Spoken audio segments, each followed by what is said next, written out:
네, 옆 사람하고 인사 나누겠습니다. 사랑합니다. 축복합니다. 네, 사랑하셨습니다.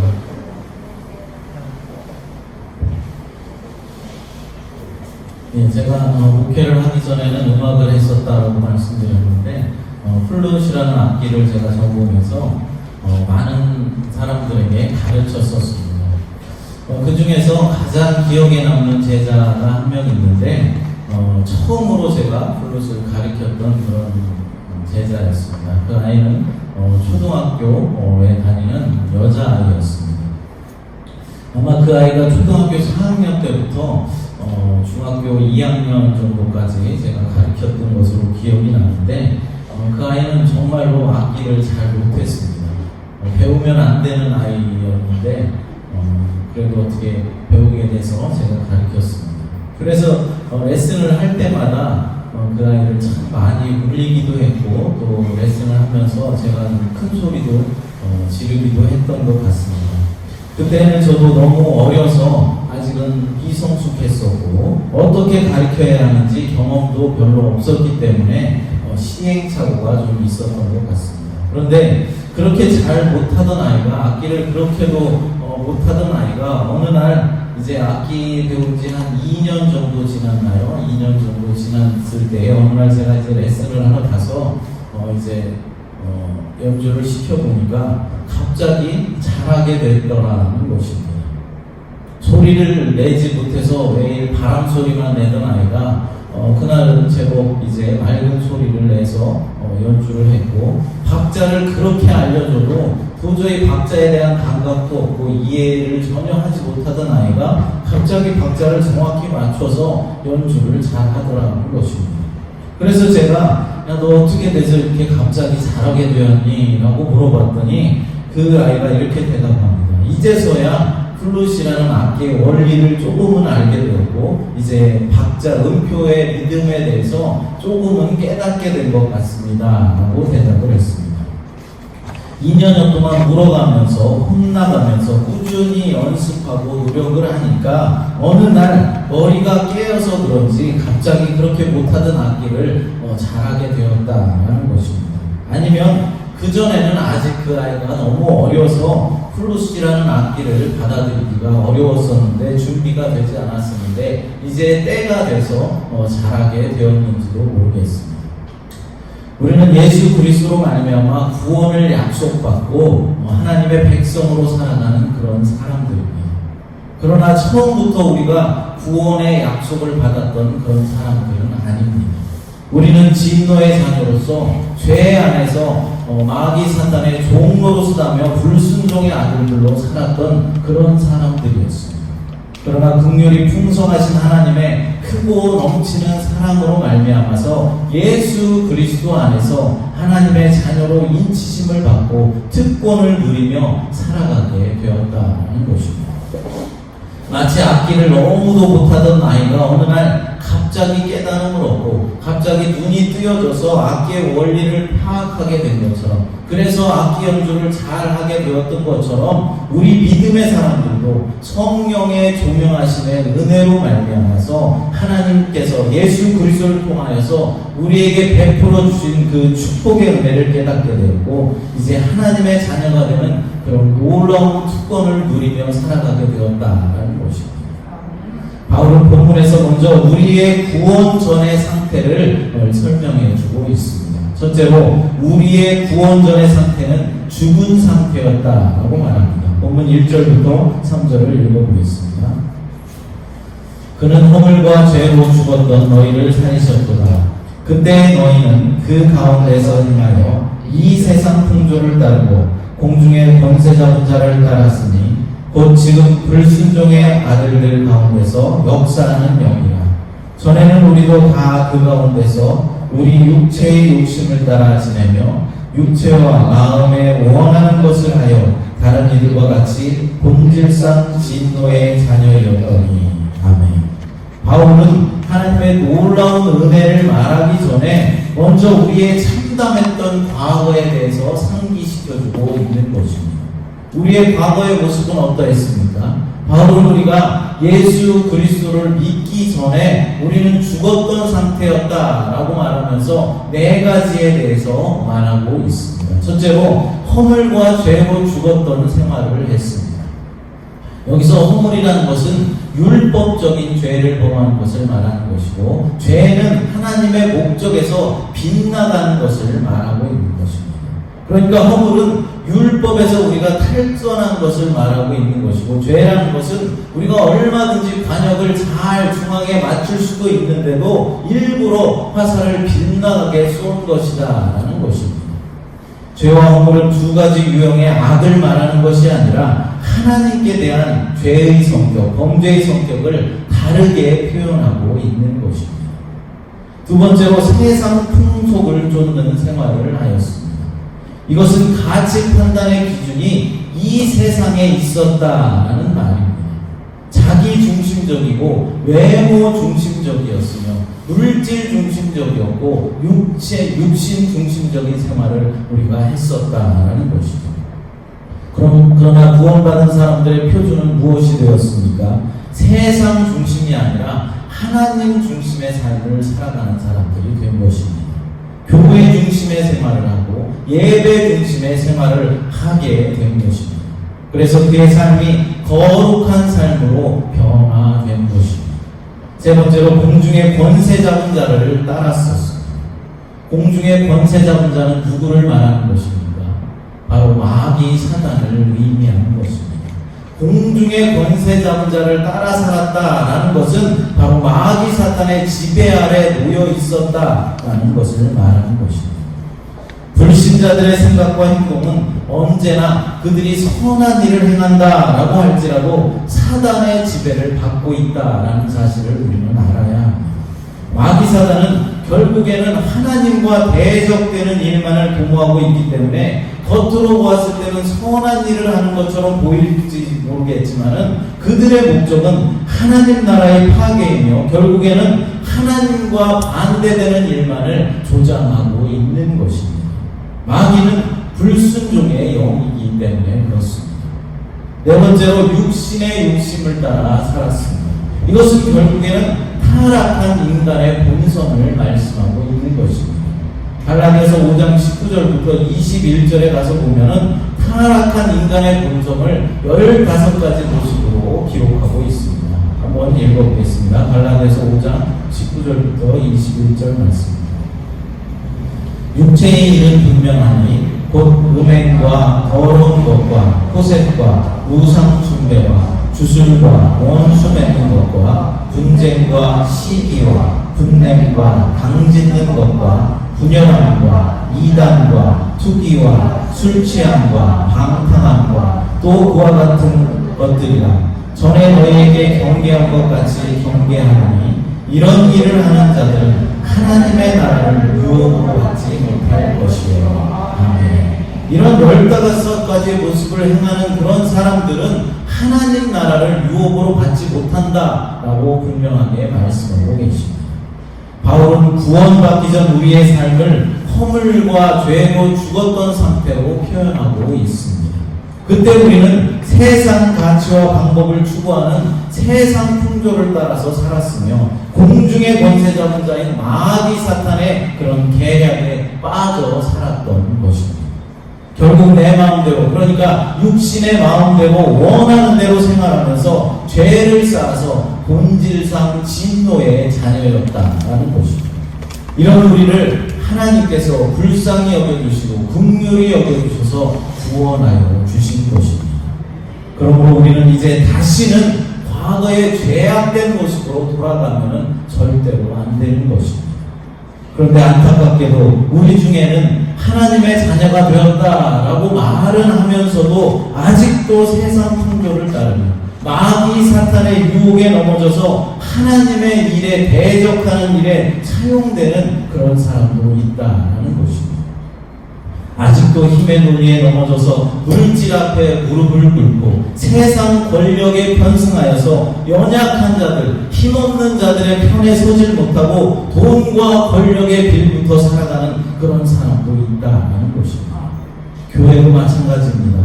헌금을 많이 내는 사람을 대접해주고 더 받들어주고 헌금을 낼 수 없는 사람은 우습게 여기며 은근히 따돌리는 모습을 볼 수 있다는 것입니다. 또한 교회가 순전히 복음을 전해야 하는데 복음을 순전하게 전하지 못하고 바른 말씀 선포에 매진을 하는 것이 아니라 이익 창출의 집단으로 변질되어졌다는 것입니다. 교회가 얼마든지 유치원을 한다든가 부서로 어떤 공부방을 한다든가 노인대학 같은 것을 얼마든지 할 수 있습니다. 그러나 그것에서 막대한 이윤을 남기기 시작한다면 그것은 이미 교회의 본질을 잃어버린 것이고 타락한 모습일 것입니다. 그러므로 우리는 세상의 풍조를 쫓아가거나 사단의 유혹을 따라가지 않도록 언제나 영적으로 늘 깨어있도록 우리가 애를 써야 하는 것입니다. 여러분, 혹시 제가 나이가 먹고 망령이 들어서 교회에서 돈을 벌려고 한다거나 또 돈 많은 성도에게 특별히 대해준다거나 돈 많은 성도에게 굽실거린다거나 성도들을 차별적으로 대한다면 따끔하게 한번 혼을 내주시기를 부탁을 드립니다. 우리 청년들이 여기 있는데 제가 나중에 혹시라도 변질된 목사가 된다면 목사님 우리에게 그렇게 가르치시지 않았잖아요. 성도를 돈으로 차별하지 말라고 그랬잖아요. 교회에서 돈 벌려고 하면 안 된다고 그랬잖아요. 라고 목사님 제발 정신 좀 차리십시오 라고 말해주기를 부탁을 드립니다. 혹시 변질될 수도 있습니다. 사랑하는 여러분, 교회는 세상을 쫓아가면 절대로 안 됩니다.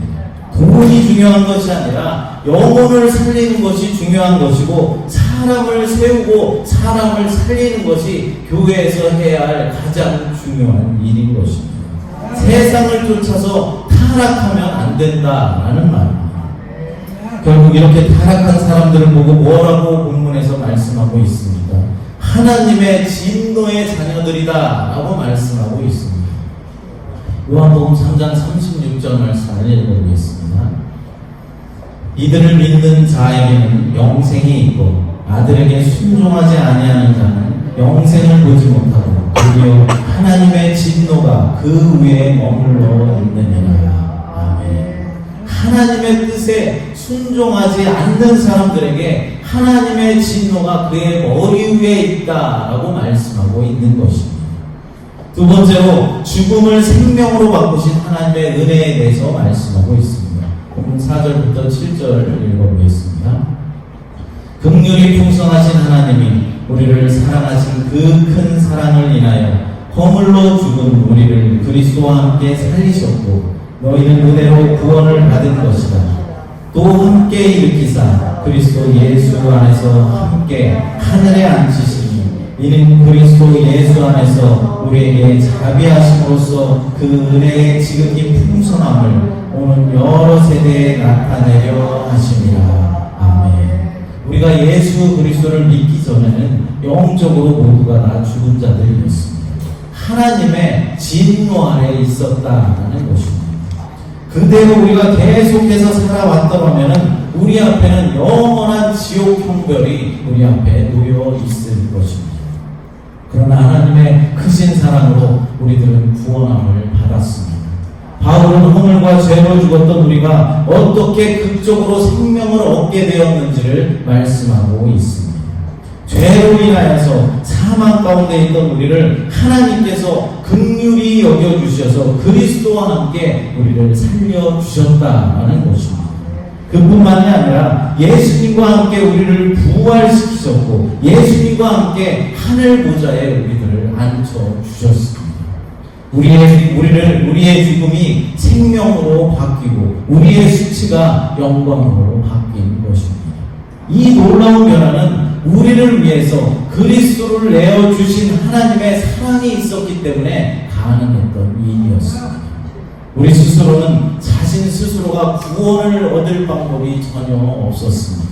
하나님을 찾을 힘도 전혀 없고 하나님을 느낄 수 있는 그런 능력도 전혀 없었습니다.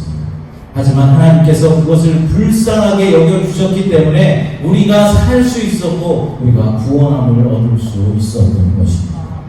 그리스도께서 돌아가실 때 나도 같이 죽고 그리스도께서 다시 살아나실 때 나도 다시 살고 하늘에 오르셨을 때 우리까지 묶어서 같이 하늘 보좌 위에 앉게 해 주신 것입니다. 그런데 이 모든 것을 어떻게 했다고 말씀합니까? 선물로 주셨다라고 말씀합니다. 값없이 거저 주신 것입니다. 우리는 그저 믿음으로 받기만 했을 뿐입니다. 하지만 공짜로 받았다고 해서 그 구원이 값싼 구원은 절대로 아닙니다. 그것은 매우 영광스러운 구원이고 우리의 다음 세대들에게까지도 반드시 전해야 할 놀라운 하나님 은혜의 역사입니다. 여러분, 값싼 값을 주고 값비싼 값을 주고 사서 내 수중에 들어온 물건은 우리가 특별히 소중하게 여기고 우리가 소중하게 다룰 것입니다. 하지만 내가 비싼 값을 치르고 샀다라고 해서 모든 물건들이 다 소중하고 모든 물건들이 다 귀한 것은 아닐 것입니다. 여러분 집에도 비싼 돈을 주고 샀지만은 별로 사용하지도 않고 별로 중요하게 생각하지도 않는 그런 물건들이 한 가지씩은 있을 것입니다. 반면에 내가 거저 누구한테 받은 것이지만 거저로 얻은 것이지만 소중하고 값으로 환산할 수 없을 만큼 귀중한 것들도 분명히 있습니다. 그것은 내가 아니라 다른 누군가가 대신해서 대가를 치러 주었기 때문에 그렇습니다. 바울은 우리가 받은 구원을 바로 그렇게 표현하고 있는 것입니다. 구원이라는 것이 바로 그런 것입니다. 우리는 구원을 값없이 거저로 받았지만 그 구원은 하나님의 아들 독생자 예수 그리스도의 핏값으로 얻은 것이기 때문에 너무나도 값지고 귀한 것입니다. 예수님의 핏값으로 예수님의 목숨값으로 우리가 구원함을 받았기 때문에 그렇습니다. 그러므로 말로 표현 못한 은혜를 받은 우리는 현재뿐만 아니라 지금 이 시간뿐만 아니라 다가올 모든 시대에 하나님의 사랑을 하나님의 그 은혜를 전해야 할 책임이 있는 것입니다. 우리의 자녀들과 우리 젊은이들에게 하나님의 사랑이 끝없이 흘러가도록 하고 그들이 믿음으로 성장할 수 있도록 우리는 바른 신앙을 전수하기에 최선을 다해야 하는 것입니다. 이것이 바로 본문 7절에서 말씀하고 있는 그 은혜의 지극히 풍성함을 오는 여러 세대에 나타나려 하심이라 라는 이 말씀의 의미인 것입니다. 다음 세대에까지 하나님의 구원의 은혜를 전해야 한다라는 말입니다. 세 번째로 선물로 받은 구원에는 하나님의 목표가 분명히 있습니다.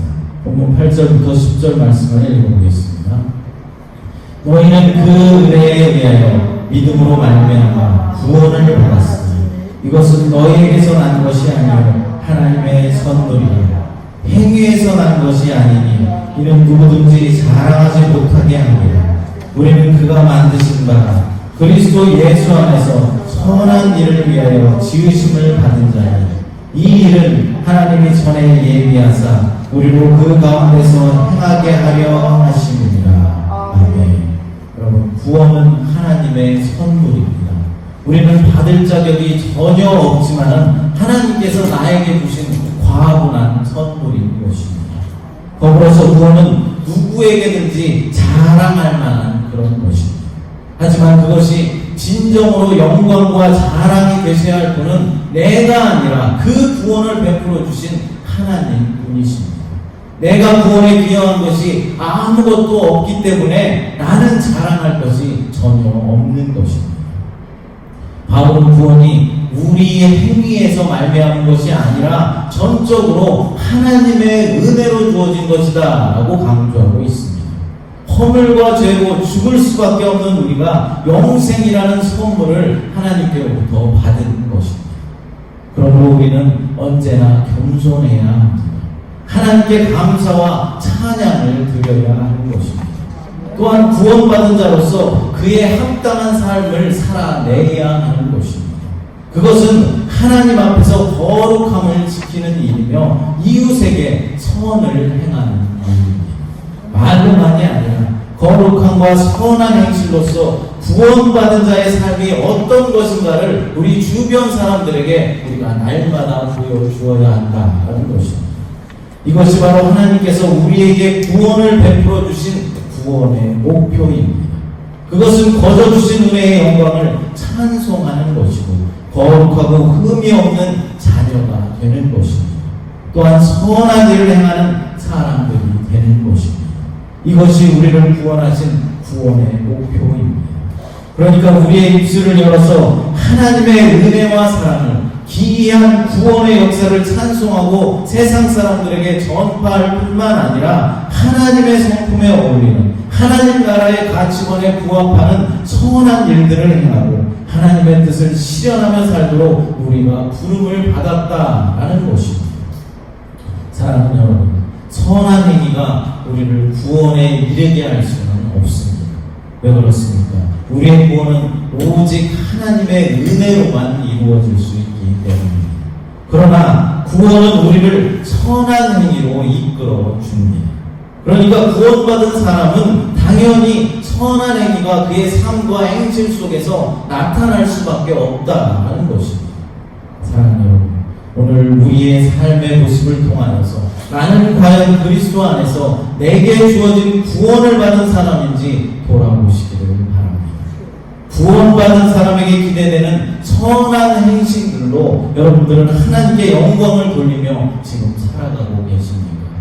육신의 욕심에 따라 살지 않고 하나님의 영을 통해 받은 통찰력으로 이 세상 풍조를 바르게 판단하고 거룩한 길을 걷고 지극히 풍성한 하나님의 은혜를 지금 증거하며 살아가고 계십니다. 우리는 이제 옛사람이 아닙니다.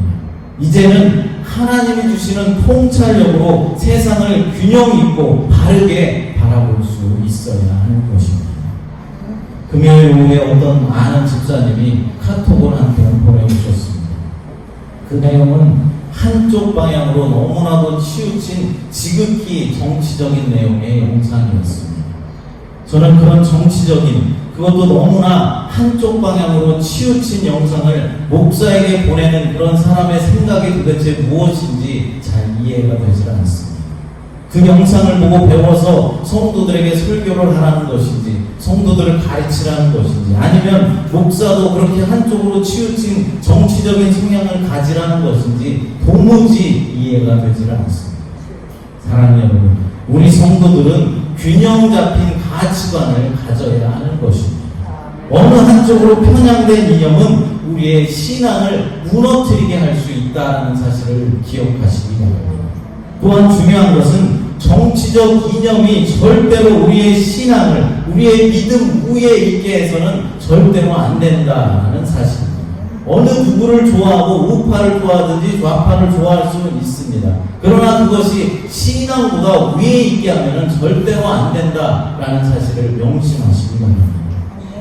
성도는 늘 성경 말씀과 기도를 통하여서 하나님의 말씀이 무엇인지 깨닫도록 애쓰면서 살아야 하는 것입니다. 어디서 주어들은 검증도 안 된 그런 영상들을 여기저기 퍼나르면서 기독교의 신앙을 물들이면 안 된다는 것입니다. 그런 일들을 할 시간이 있다면 오히려 가난한 이웃 편에 서서 그들을 돌보고 그들을 섬기며 하나님을 찬양하고 하나님께 영광이 되는 일이 무엇인지 찾아서 실천하시기 바랍니다. 그것이 하나님의 은혜와 사랑으로 구원받은 신실한 성도들이 해야 할 일인 것입니다. 사랑하는 여러분, 우리는 이미 하나님의 은혜로 구원받은 자들임을 믿으시기 바랍니다. 구원받은 하나님의 자녀로서 이제는 세상 풍조를 따라 살아가는 그런 자들이 아니라 하나님이 주신 통찰력으로 무엇이 하나님을 기쁘게 해드리는 것인지 깨달아서 균형 있는 가치관으로 세상을 바라볼 수 있게 되시기를 간절히 축복합니다. 우리 찬양 부르시고 기도를 드리겠습니다. 진실하게 함께 찬양합니다. 하나님 감사합니다. 죄와 허물로 죽을 수밖에 없었던 우리를 구원하여 주셨사오니 감사를 드립니다.